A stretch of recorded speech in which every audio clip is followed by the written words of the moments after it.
O Senhor esteja convosco.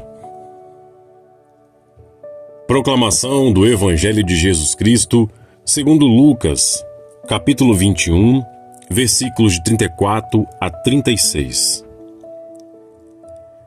Naquele tempo, disse Jesus aos seus discípulos: Tomai cuidado para que vossos corações não fiquem insensíveis por causa da gula, da embriaguez e das preocupações da vida, e esse dia não caia de repente sobre vós.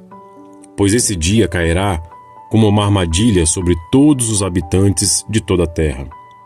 Portanto, ficai atentos e orai a todo momento, a fim de terdes forças para escapar de tudo o que deve acontecer e para ficardes em pé diante do Filho do Homem.